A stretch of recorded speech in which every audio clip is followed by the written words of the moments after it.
Alright, now that I've touched on Cybermorph, Kasumi Ninja, and Alien vs. Predator, let's take a look at some titles that don't get anywhere near as much press. Take FlipOut for example. I never heard of it and I didn't know what to think based on the label. Is it a side-scroller, a silly racing game, what? Come to find out, it's a game in which you take part in the Great Tile Flipping Festival on the Cheese Planet Fromage, and just what the fuck did I just say? Yeah, that's the story. Not that it shows up anywhere in the game, but that's way too weird not to mention. Anyway, FlipOut is a puzzle game where you flip and match multicolored tiles, extraterrestrials, dishes, and even portions of Mount Rushmore to their corresponding position on the grid. There are 9 levels in total, each with their own configuration. The levels are made up of several challenges and they get progressively harder as you go, obviously. On Easter Island, the statues will hold tiles in their mouths for a time before you can flip them, and the zero gravity arena adds a third dimension to the proceedings. That may not sound all that challenging, though I haven't even touched on the aliens. In short, they're assholes. At first they seem content to watch the show, but they soon grow tired of your success and start fucking with your game. Some will hold tiles in place, meaning you can't flip it until you buck the bastard. The absolute worst for me is Space Slime. This thing appears in the zero gravity arena, and if you don't hit him with the fire button as soon as humanly possible, it starts flipping tiles wherever it lands. I didn't know this going in, so he wrecked my shit hard with that first run. Son of a bitch! As devastating as this can be in the moment, the feeling soon fades because the sprites are just that cute. Yeah, I fucking said it. They're adorably irritating with their animations, not to mention sound effects. It actually reminds me of Toe Jam and Earl, which is awesome. I mean, it looks as though it takes place in the same universe even. Shame the music isn't as good. Not that it's bad, it's fairly calm and doesn't distract from the game. That being said, I wouldn't object to some Panic on Funkotron right about now. I'd prefer that to the high school band's rendition of The Sound of Silence.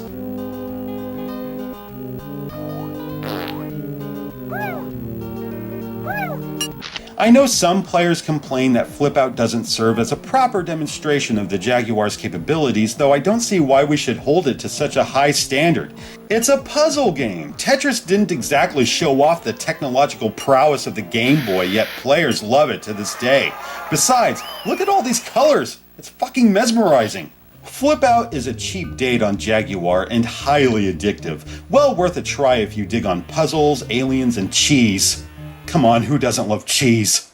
Okay, let's play Checkered Flag. I was excited for this one since I had already seen video online and it instantly reminded me of Virtua Racing. That may not excite players today, though I fucking love me some Virtua Racing. Hell, I must if I own both versions for Genesis and 32X. The Genesis port is astonishing for its incredible polygon renderings thanks to Sega's SVP chip. It's not arcade perfect, no, but it plays exceptionally well. If the Genesis can manage something this impressive, Jaguar should leave it in the dust.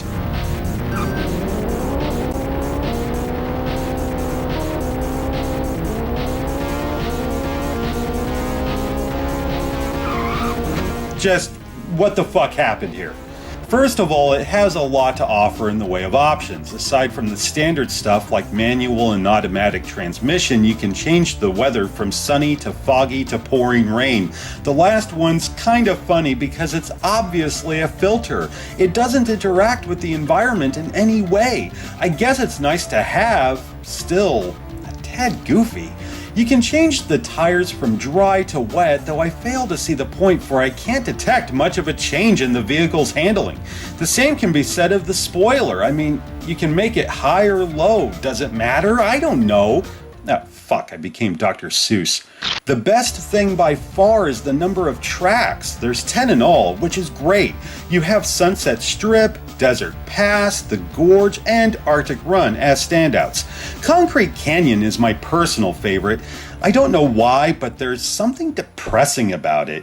It's like I'm ripping through some nameless city in a desperate attempt to leave my sins in a cloud of exhaust. No matter how far I go, how fast I drive, those sins await me at the finish line. Jesus, what the fuck is wrong with me?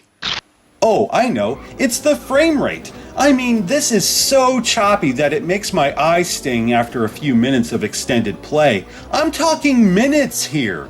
As bad as this looks, nothing compares to the control.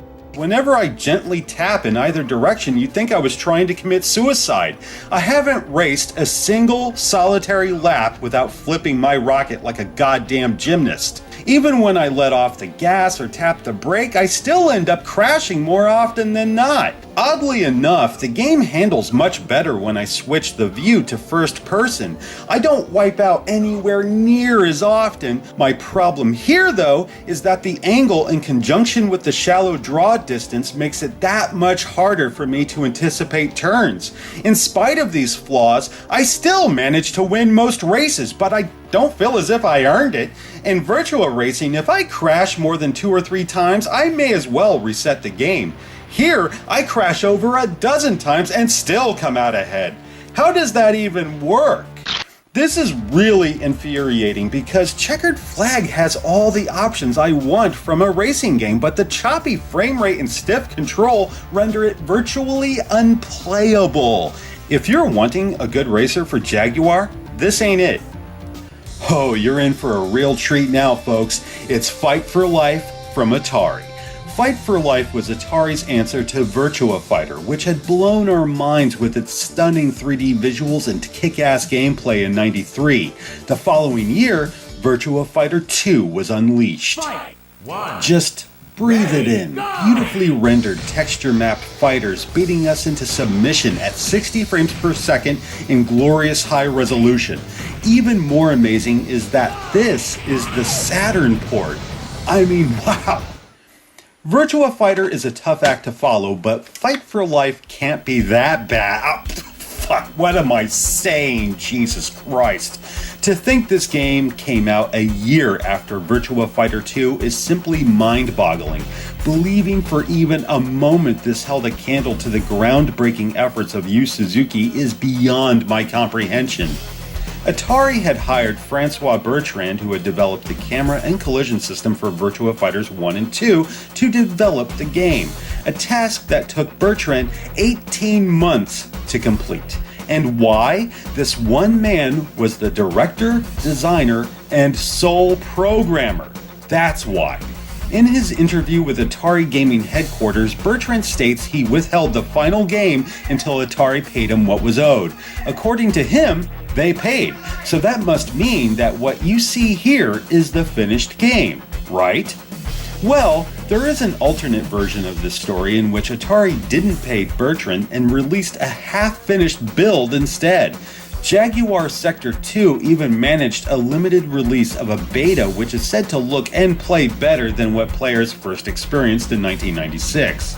Whether this beta is the actual game we were meant to play is questionable, for I haven't been able to find a credible source to back it up. Regardless, it's worth mentioning, but fuck. Okay, so what's the story? Much to my surprise, it's kinda cool. The game takes place in the Spectre Zone, which is just a fancy name for Limbo, where 8 people await final judgment. However, a mysterious figure known only as the Gatekeeper has other ideas. A fight for redemption. Win the tournament and the victor receives a second chance at life on Earth. Now that sounds interesting. Sadly, the fighters aren't all that unique. I mean, there's Ian, who reminds me of Hagar. Lun is another Bruce Lee knockoff. Kimura is supposed to be a ninja warrior, though I'd swear he was a rejected build for some Power Ranger game. Then we have Pog. Who names their kid Pog? Why not something cool like Slammer? Yeah, that sounds totally rad and 90s as fuck. God. The rest are just too bland to comment on, despite the fact they're perfectly serviceable fighters. Once you've beaten all 7 opponents, it's time to confront Junior 3 times. Now, what sets Fight for Life apart from other games of the era is that whenever you beat someone, you can add 2 of their special moves to your own. This is a neat feature, for it allows players to build their own moveset while giving them a taste of what other characters have to offer. Beyond that, this game's a mess. As hard as it tries to be Virtua Fighter, Fight for Life is lacking 4 essential ingredients: graphics, speed, control, and AI. I don't mean to shit on the visuals too much, for they do have a dated charm, but this landed a year after Virtua Fighter 2 hit arcades. The models are so simple and bland that it makes the 32X port of the original Virtua Fighter look like arcade perfection. The speed is a big problem here. You may have noticed that there's no timer. I didn't turn it off. No, it's simply not an option. If it were, I have no doubt that every match would end with a timeout. These arenas are fairly large, and your opponents like to hop away or sidestep at every turn, so rounds can go on for as long as 5 to 8 minutes. My god, it's like the fighting game equivalent of Monopoly. It just goes on forever. To be fair, once you've grown accustomed to the control and learned some moves, you will blow through the first few fighters in less time than it takes to nuke a breakfast burrito. Yeah, you see this? It looks like I'm kicking some serious ass, but it took hours of continuous gameplay to overcome the controls. The response time is not ideal, and it's a chore to play with a standard joypad.